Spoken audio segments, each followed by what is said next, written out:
वैशाख के महीने में भगवान विष्णु की पूजा की जाती है। साथ ही कार्तिक मास की तरह इस महीने में भी हर दिन नियम से पीपल की पूजा करके पीपल को सींचा जाता है और कहानी सुनी जाती है।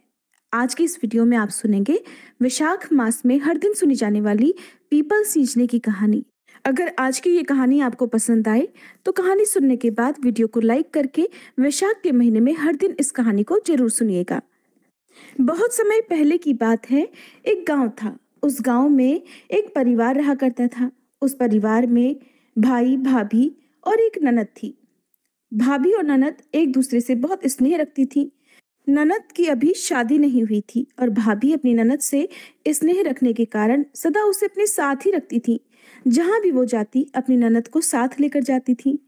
इसकी वजह एक ये भी थी कि एक तो उसे अपनी ननद से स्नेह बहुत था, दूसरा उसकी सास ने मरते समय अपनी बहू से कहा था कि बहू, मेरी बेटी का ख्याल रखना और उसे अपने बच्चों की तरह ही प्यार करना। तब बहू ने सास को वचन दिया था और बहू सास को दिया हुआ ये वचन बखूबी निभा रही थी। अभी बहू की कोई संतान भी नहीं हुई थी और ननद भाभी दोनों एक दूसरे के साथ बड़े प्रेम से रहती थी। एक समय की बात है, वैशाख का महीना आया तो भाभी रोज सुबह सूर्योदय से पहले स्नान करती, पूजा पाठ करती और पीपल की पूजा करके जल भी चढ़ाने जाया करती थी। ननद भी अपनी भाभी के साथ ही पीपल की पूजा करने जाती। पूजा करने के बाद भाभी हाथ जोड़कर पीपल देव से प्रार्थना करती कि हे पीपल देव, मुझे एक पुत्र का आशीर्वाद दो। इधर ननद भी अपनी भाभी को देखकर प्रार्थना करती कि जो कुछ भी मेरी भाभी ने मांगा है, हे पीपल देव, वो मुझे भी मिले। ननद भाभी इस तरह पूरे वैशाख के महीने में रोज पूजा करने जाती और पीपल सींचा करती। धीरे धीरे वैशाख का महीना बीता। पीपल देव ननद भाभी की पूजा से बहुत प्रसन्न थे। उन्होंने भाभी को तो पुत्र होने का वरदान दे दिया, लेकिन अब सोचने लगे कि ननद को पुत्र होने का आशीर्वाद कैसे दूं, क्योंकि वो तो अभी कुंवारी है। अगर मैं इसको पुत्र दे दूंगा तो इसकी तो बड़ी बदनामी होगी, सब लोग क्या सोचेंगे। लेकिन फिर पीपल देव ने भाभी के साथ ननद को भी वरदान दे ही दिया। कुछ दिनों के बाद भाभी गर्भवती हुई तो ननद को भी एक फलक पड़ गया। ठीक 9 महीने के बाद भाभी के गर्भ से एक सुंदर पुत्र हुआ और इधर पीपल देव के आशीर्वाद से ननद को भी एक पुत्र हुआ। जब भाभी ने अपनी ननद के पास पुत्र देखा तो उन्हें बड़ा आश्चर्य हुआ और भाभी ने फिर ननद से इस बारे में पूछा। भोली भाली ननद ने अपनी भाभी को सारी बात बता दी। सुनकर भाभी बड़ी परेशान हो गई कि अगर गांव वालों को पता चलेगा फिर तो ननद की बहुत बदनामी होगी और फिर इससे शादी भी कौन करेगा। अब मैं क्या करूं? भाभी को कुछ समझ में नहीं आ रहा था। लेकिन बहुत सोचने के बाद भाभी ने अपनी ननद से कहा कि तुम इसके बारे में किसी से कुछ मत कहना। और उसने खुद भी सबको यही बताया कि उसके जुड़वां बच्चे हुए हैं। ये बात उसकी भाभी ने अपने पति को भी नहीं बताई थी। अब भाभी दोनों बालकों का अपनी ही गोद में लालन पालन करने लगी।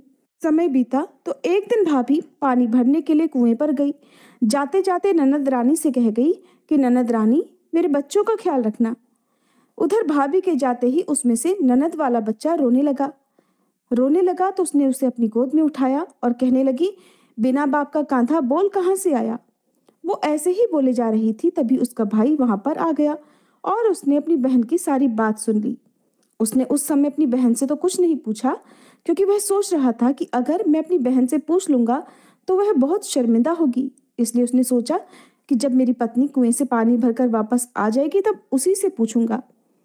थोड़ी देर के बाद जब उसकी पत्नी कुएं से पानी भरकर आई तब उसने अपनी पत्नी से पूछा, सच सच बताओ, मेरी बहन ऐसा क्यों बोल रही थी। पहले तो भाभी ने कुछ सोचकर झूठ बोल दिया, लेकिन पति समझ गया। फिर उसने जोर से डांटकर अपनी पत्नी से पूछा कि सच सच बताओ, क्या बात है, मुझसे कुछ मत छुपाओ। तब भाभी ने सारी बात अपने पति को बता दी। ये बात सुनते ही भाई बहुत परेशान हो गया और सोचने लगा कि मैं क्या करूं। अब तो मेरी बहन की बहुत बदनामी होगी और मेरी बहन से कौन शादी करेगा। फिर तुरंत वह उस बच्चे को कुछ सोचकर अपनी गोद में उठाकर पीपल देव के पास ही गया, जिसकी पूजा ननद और भाभी पूरे वैशाख के महीने में किया करती थी। जाकर वह पीपल देव के सामने हाथ जोड़कर बोला कि आपने ये क्या किया पीपल देव, मेरी बहन तो नादान थी और आप तो सबको जानते हैं, फिर भी आपने ऐसा क्यों किया। अब आप ही इस बच्चे को संभालिए। ऐसा कहकर भाई उसी पेड़ के नीचे बैठकर जोर जोर से रोने लगा। भाई की करुण पुकार सुनकर पीपल देव को उस पर दया आ गई। तभी देखते ही देखते वह पीपल का पेड़ दो टुकड़ों में बट गया और वह नन्हा सा बालक उस पेड़ में समा गया। इसके बाद पीपल फिर से पहले की तरह जुड़ गया, लेकिन वहां बने चबूतरे में एक गहरी दरार पड़ गई। गांव वालों ने अगले दिन जब वह दरार देखी तो तरह तरह की बातें बनाने लगे। धीरे धीरे समय बीता तो लोग बातें भूलने लगे और दरार के बारे में बात करनी भी बंद कर दी। अब भाई भी अपनी बहन के लिए कोई योग्य लड़का ढूंढने लगा। भाई और भाभी ने अपने घर पर हवन कराना चाहा। सब मेहमानों को बुलाने की तैयारी कर ली, हवन की तैयारी कर ली। सारे गांव वालों को बुलाया, पंडित जी को बुलाया और पंडित जी ने आकर हवन करना शुरू किया। हवन की वेदी तैयार कर ली गई। अब जब हवन में अग्नि जलाने की बारी आई तो अग्नि जल ही नहीं पा रही थी। अग्नि जलाने के लिए बहुत सारा घी उसमें डाला गया, फिर भी अग्नि नहीं जली। बहुत कोशिश की, लेकिन हवन में अग्नि जल ही नहीं सकी। ये देखकर वहां उपस्थित सभी लोग बड़े परेशान और हैरान हो गए।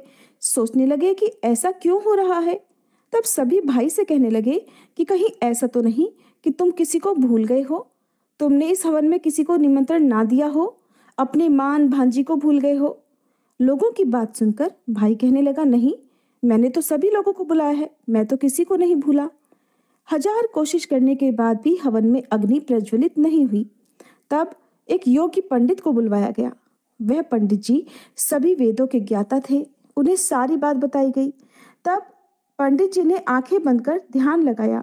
कुछ देर के बाद आंखें खोलकर उन्होंने बताया कि तुम्हारा तो भांजा रह गया है, जिसे तुमने इस हवन में निमंत्रण ही नहीं दिया। उसे बुलाओ, तभी हवन होगा और अग्नि भी प्रज्वलित होगी। तब भाई कहने लगा कि पंडित जी, मेरे तो कोई भांजा ही नहीं है, मैंने तो अभी तक अपनी बहन का विवाह भी नहीं करवाया। तब पंडित जी ने फिर से कहा कि याद करो, तुम अपने भांजे को पीपल देव को समर्पित करके आए हो, उसी भांजे को बुलाना पड़ेगा, तब जाकर ये अग्नि प्रज्वलित होगी। तब भाई ने आखिरकार विवश होकर सारे गांव वालों के सामने पंडित जी को वह सारी घटना बता दी, जिसे सुनकर पंडित जी कहने लगे कि इसमें तुम्हारी कोई भी गलती नहीं है। ये तो तुम्हारी बहन ने वैशाख के महीने में पीपल को सींचा और सच्चे मन से पूजा की थी, और उसने जो कुछ भी मांगा वह पीपल देव ने पूरा किया। इसमें तुम्हें या तुम्हारे परिवार को शर्मिंदा होने की जरूरत नहीं है। अब तुम फिर से पीपल देव के पास जाओ। तब वह भाई सभी गांव वालों के साथ मिलकर ढोल नगाड़े लेकर वापस उसी पीपल देव के पेड़ के पास पहुंचा और वहां जाकर सबने धूमधाम से पीपल देव की पूजा की, ढोल नगाड़े बजाए। तब भाई ने और गांव के लोगों ने हाथ जोड़कर सच्चे मन से पीपल देव से उस बालक को वापस लौटाने की प्रार्थना की। पीपल देव ने उन सभी की प्रार्थना स्वीकार की और जिस तरह से पहले पीपल का वह पेड़ दो टुकड़ों में बट गया था और बच्चे को अपने अंदर समाहित कर लिया था, उसी तरह से एक बार फिर जोरदार आवाज के साथ वह पीपल का पेड़ दो टुकड़ों में बटा और देखते ही देखते उसमें से वही बालक सामने आ गया। अपनी आंखों से ये सब दृश्य देखकर गांव के सभी लोगों को विश्वास हो गया। इधर बाहर आते ही वह नन्हा सा बालक जोर जोर से रोने लगा। तभी ननद के सीने से दूध की धार फूटी और सीधे उस बालक के मुंह में जा गिरी। अब तो भाई सहित सभी को विश्वास हो गया कि यह बच्चा पीपल देव की कृपा से ही इस लड़की को मिला था। तब सभी ने प्रसन्न होकर पीपल देव का धन्यवाद किया, पीपल देव की पूजा की, दूध और जल से पीपल देव को सींचा। उसके बाद सभी खुशी खुशी अपने घर उसी जगह पर वापस आ गए जहां पर हवन हो रहा था। एक बार फिर से हवन में अग्नि जलाई गई और इस बार बिना किसी बाधा के हवन कुंड की वह अग्नि जल उठी। तब बड़ी धूमधाम से हवन संपन्न हुआ और भाई ने भी खुशी खुशी पूरे गांव को मिठाई खिलाकर सभी को भोजन कराया। साथ ही सभी से ये प्रार्थना भी की कि हर कोई वैशाख महीने में पीपल देव की पूजा किया करे, पीपल देव को सींचा करे। जिसकी जैसी कामना होगी पीपल देव उसे अवश्य ही पूरी करेंगे। तभी से गांव के सभी लोगों ने वैशाख मास में पीपल देव की पूजा करके पीपल देव को सींचना प्रारंभ कर दिया। हे पीपल देव, आप तो सभी की मनोकामनाएं पूर्ण करने वाले हैं। आज की इस कथा को कहने, सुनने और हुंकारा भरने वाले सभी भक्तों की मनोकामनाएं पूर्ण करना, सभी के दुख दूर करना। प्रेम से बोलिए पीपल देवता की जय। ये थी वैशाख मास में पीपल सींचने की कहानी। अगर आपको वीडियो पसंद